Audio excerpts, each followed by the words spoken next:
Who else is my neighbor? I kind of gave it away. It's everyone regardless of their religion.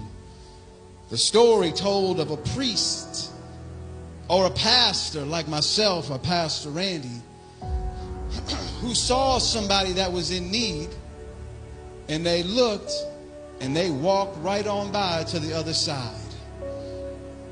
And the story says there was a priest or a church leader, and they saw what was happening, and they walked right on by on the other side. They didn't help. They didn't do nothing. And how many times do you and I do the same exact thing?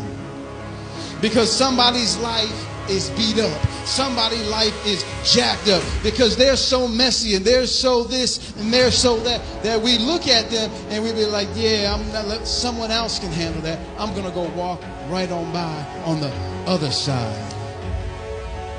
We don't like to admit that, but sometimes we do that because they're sinners and they don't go to church.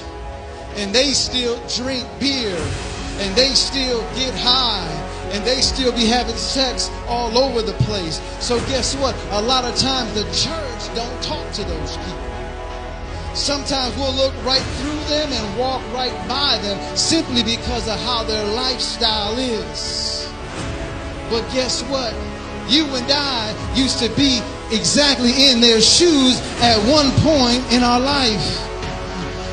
It was us that used to get high, and we used to get drunk, and we used to cuss, and we used to watch pornography, and we used to be jacked up.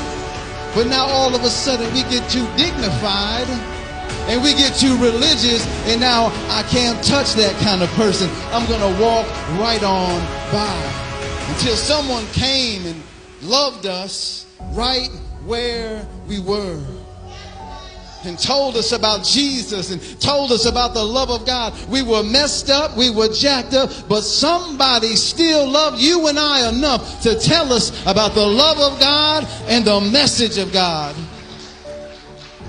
I thank God that when I got out of jail, after spending so many months in the county jail, and I wanted to give my life to God, and my mom contributed, my Aunt Rachel contributed, and they made some calls, and some people came to my house, and I just am so thankful that one day Brother Lewis and Pastor Randy found it in their heart to come to Bird Avenue to a 19-year-old thug's house and sit there and tell me about the gospel of Jesus Christ and what God can do in my life.